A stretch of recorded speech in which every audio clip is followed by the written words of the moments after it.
Thank you, Leonie. I'm glad you found it difficult. It is a challenging reading, isn't it? What makes it all the more challenging is I've written the sermon assuming that it's talents, not bags of gold. So I want you to think about the old version where we know it as people being given 5 bags or 2 bags or 1, no, not bags, talents. So, because otherwise a lot of what I'm going to say isn't going to make any sense at all. But I wonder how many times you have heard this story from Matthew. Often it's heard as a standalone passage, as we heard it today, and the focus is on how people are using their talents and whether they've been using them wisely or whether they've been wasting them. And I don't want to disagree with that interpretation. It is encouraging us to use our talents wisely. But I think it's helpful to set the passage in its wider context as well. And as I reflected on this passage when I heard it a few weeks ago, I noticed something else is going on here that goes beyond just the first servant and the second servant and how wisely they've used their talents. And so I want us to think about that a little bit. And on occasion, this passage has been used to do precisely that, to encourage us as a church, perhaps when we're raising funds, to think about how we can multiply what we've got.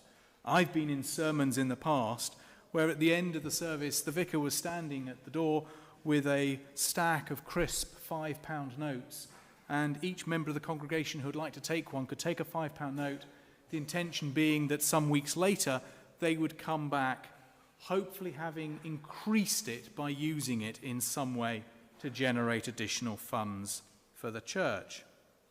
But that wasn't what I noticed a few weeks ago when I heard the passage read out. I started to wonder about that third servant, the one who dug the hole and hid his master's money. Now, as an aside, we often think that this servant did nothing. But he did dig a hole, and it must have been quite a big hole because, well, back then, 1 talent was estimated to be worth somewhere between 6,000 and 10,000 denarii. And that was at a time when 1 denarius was the average daily wage for a worker. So this got me thinking. Did a little bit of Googling. And according to the latest statistics from the Office of National Statistics, the current average weekly earnings in the UK is £663. So assuming a 5-day working week, because I think that's sort of fairly typical in the UK today, this makes today's average daily wage of £132.60. 10,000 times this is £1,326,000, obviously in today's money. Now, of course, we're not talking about paper money in Jesus' day, so assuming that this money is in the fewest number possible coins in common circulation today. As you know, the largest coin that we have in common circulation is the £2 coin. So if we had that amount of money in £2 coins, we would have 660,000 coins. I continued wondering about this. I wondered how heavy that would be. I wonder if you can guess how heavy 660,000 £2 coins are. I know 2 of you can because you were here earlier on. Staggeringly, they would weigh nearly 8 metric tons. And assuming they were all packed really tightly together in the hole, so every coin was touching another coin, there was no wasted space, that hole would need to be 1 metre wide by 1 metre long by at least 1.33 metres deep. And that's assuming you didn't bury it. That would be level with the top of the earth. If the third servant was around today, I don't think we could accuse him of doing nothing.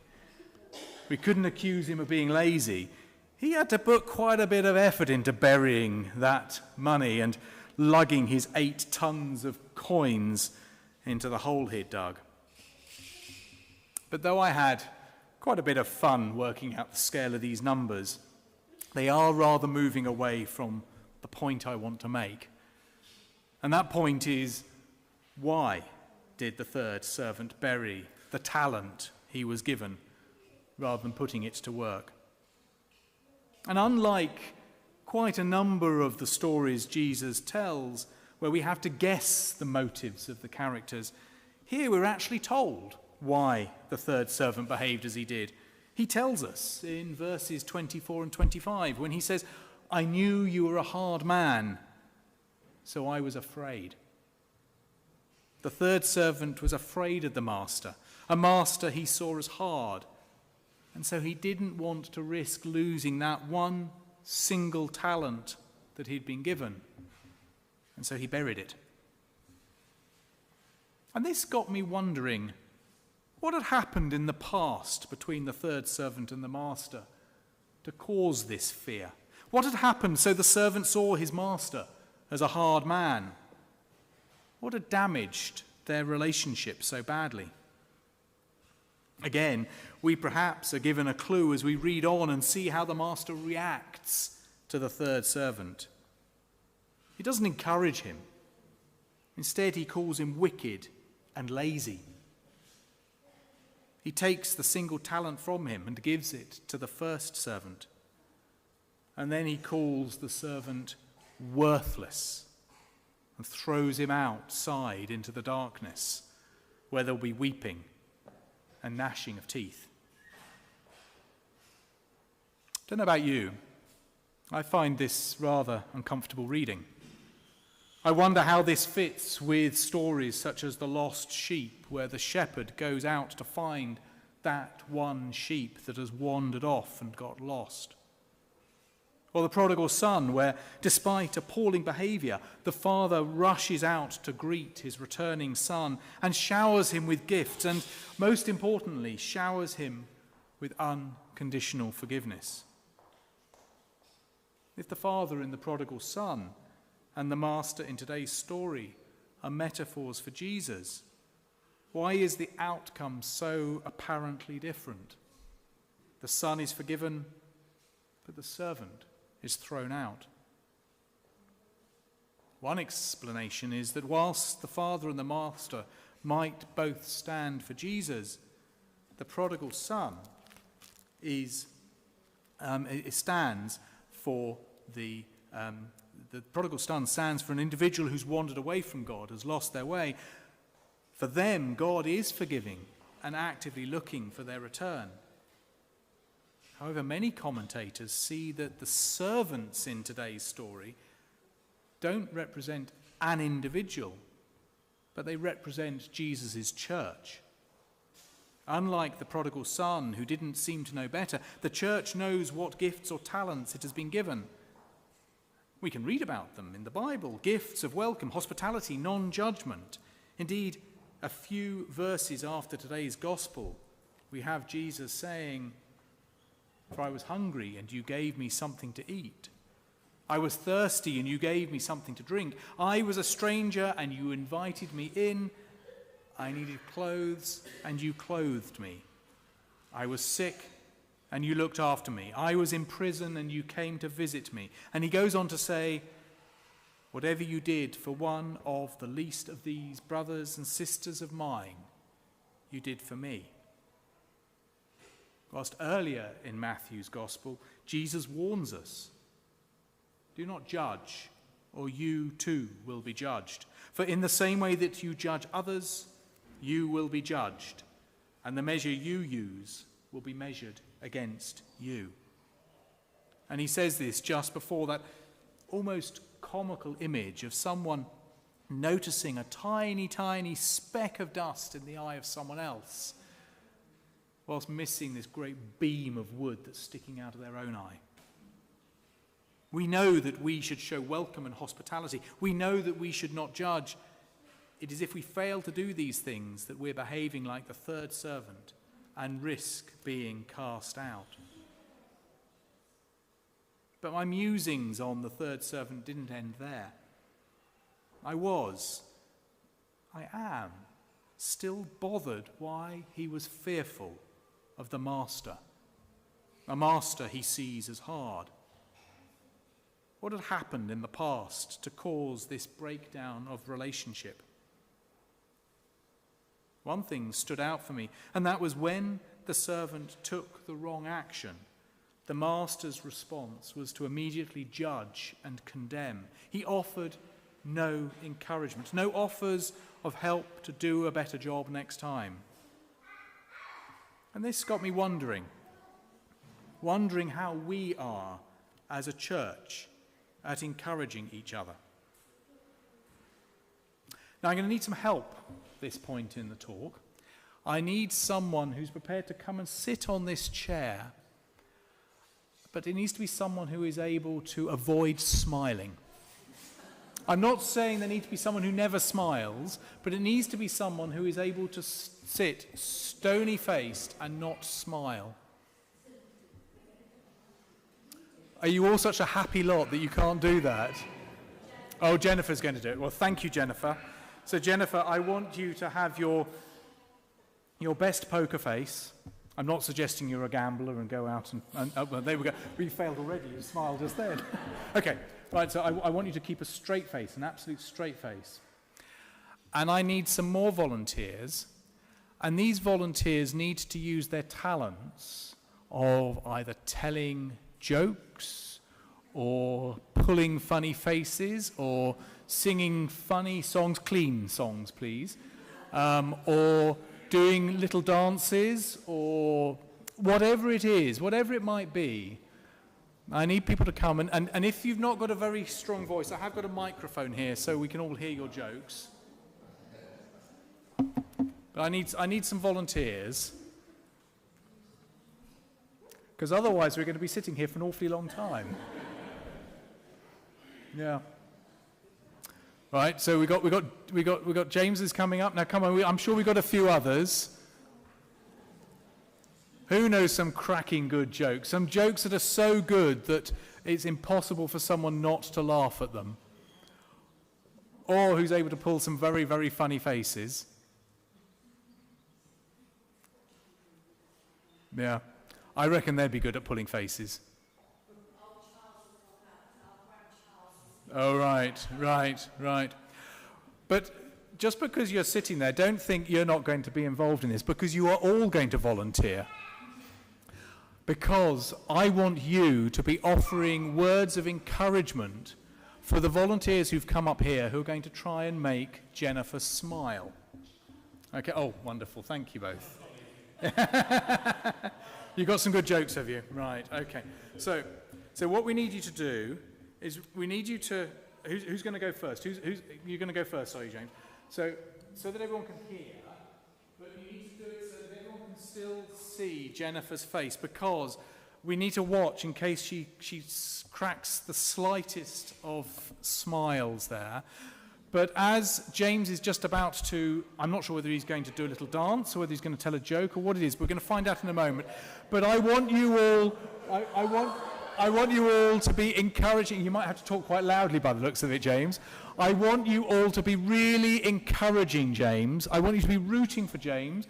That might be by cheering for him. It might be for shouting out words of encouragement. Whatever you feel is appropriate, as James now does whatever James is going to do to make Jennifer smile. So off you go, James. Oh, yeah, you need to hold it up here. You need to hold it up here. More audience participation. I'm in the UK3A ukulele band. Oh, right, okay. And the audience has to sing the first verse of Molly Malone. Oh. Is that possible? Oh, right, okay. If you want to my lead them, ukulele. yes, yeah, okay. I'm not sure I know Molly Malone, but... in yes. Dublin's fair city, girls are so pretty. I first set my eyes on sweet Molly Malone as she wheeled her wheelbarrow through streets broad and narrow, and cockles and mussels alive, oh, chorus live. Well done, James.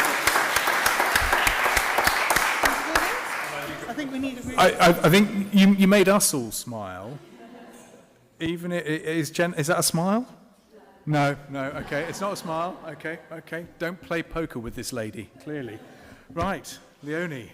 Well, actually, Jennifer, I just wanted to tell you what a wonderful, wonderful person you are and how much we enjoy seeing you here at church each week.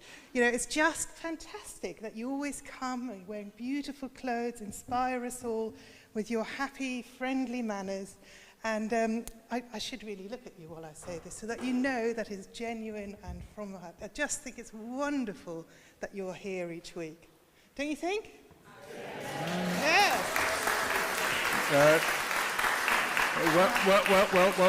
Well done, Leonie. Right, That wasn't a joke, by the way. I wasn't trying to tell you. Right. So who's next? Who's next? Right. So I'm being encouraged. I think that's the right word to tell a joke. So, driving down the road, there's a vicar, and he sees a car pull over, and he says, "I wonder why the car's pulled over. Hazard lights are on." He's thinking there's a problem here, so he pulls over behind the car, goes over to see the driver. He said, "What's wrong?" And the driver said, "Vicar, I've run over this bunny." And the vicar looks at this chap and looks at the bunny and looks at the car and thinks, well, what's going on? And the chap says, "Well, can you do anything about it? Can you revive this rabbit?" The vicar says, "Hold on a second, I might have something in my car." So he goes back to his car, opens the door, gets a can of spray out of his door, goes back to the rabbit, sprays the rabbit, stands back with the chap and watches. Well, this rabbit, and Josh is going to do an impression of this rabbit now. What does the rabbit then do? The bunny kind of springs up into life, okay? He springs up and pops up his ears, okay? Bounces over the fence, turns around and waves. Hops along again, turns around and waves. Hops off over the next fence, turns around and waves. Eyes bright, fully alive. Anyway, the chap says to the vicar, "Well, what was in the can? What have you got? A magical Holy Spirit? What have you done? Prayed over it?" The vicar looks at the can and says, "No, it's hairspray with everlasting wave." So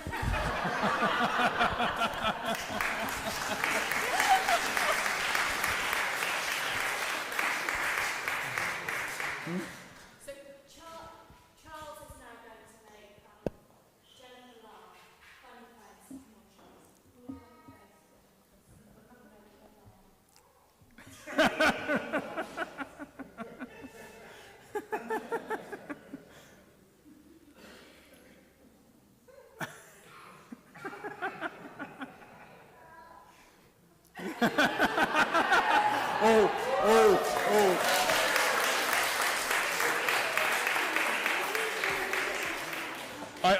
I think you're smiling now.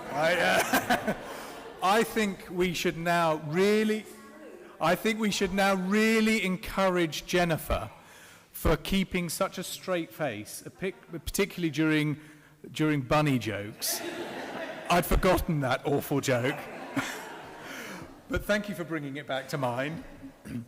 So Jennifer, thank you very much for keeping a straight face through quite a bit of torture, I'd imagine. Yes. So well done. And so thank you all for being so encouraging. And I must say, I was really quite impressed with how much effort you all put into trying to get Jennifer to crack a smile. And I'm really quite impressed at how serious you were able to keep that face for so long. So well done, everyone.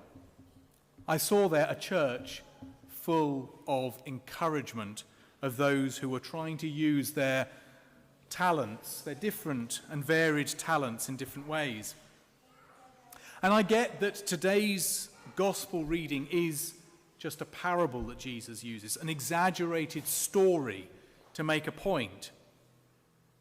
But I do know of occasions where relationships have been damaged because of harsh words instead of words of encouragement, because of hostility instead of welcome, because of judgment instead of open forgiveness.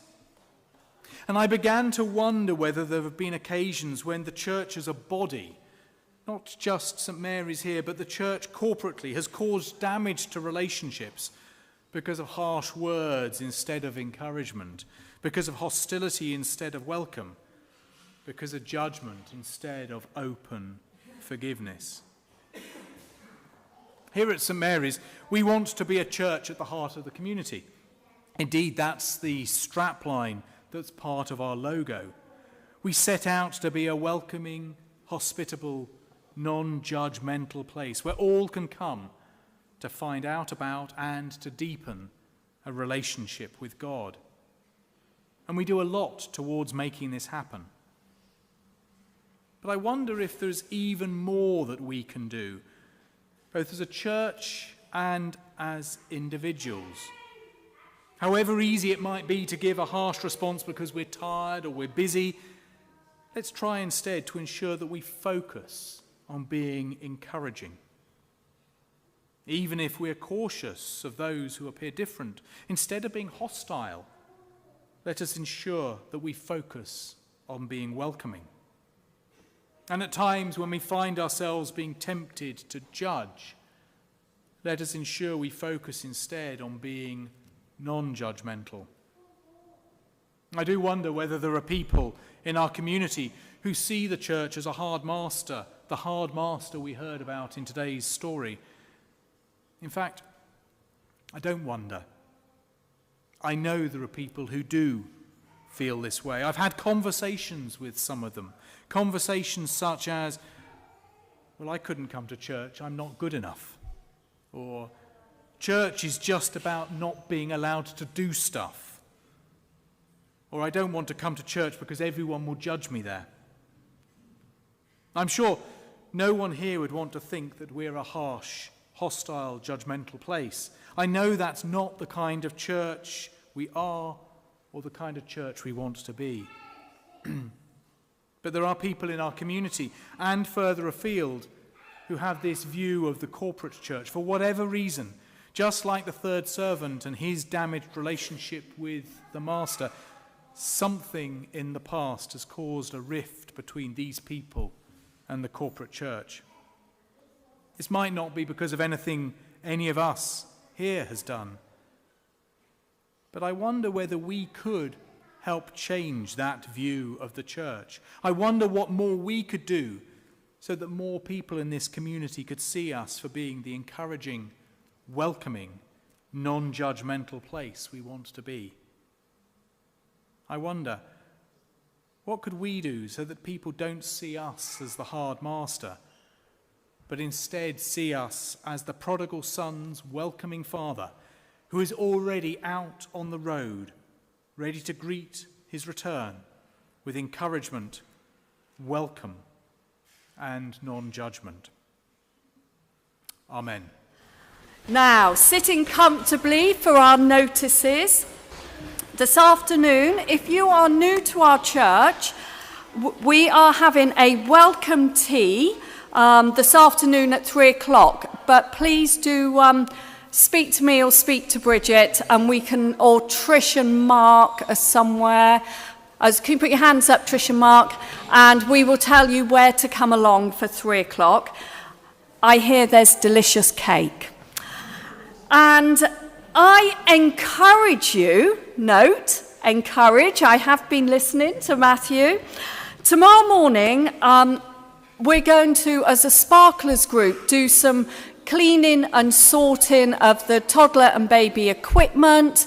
And we're going to have coffee and pastries. If you feel like coming along and giving a hand, please do. Just appear about 9:30, 10 o'clock. And on that note, we could really do, actually, I put the rota together for Sparklers yesterday, and we are slightly short. So if you do have some free time, doesn't have to be every week, once a term would be lovely. Could you please let me know via email? Now, do you have the talent or gift, or do you enjoy hoovering, dusting, mopping? Please, could you get in touch with Val Bretherton or Julie? We desperately need some help in cleaning this church. And the more of us there are, the less often we will have to do it. So I'm sure we can all get our feather dusters out occasionally. And that's all the notices for now. So...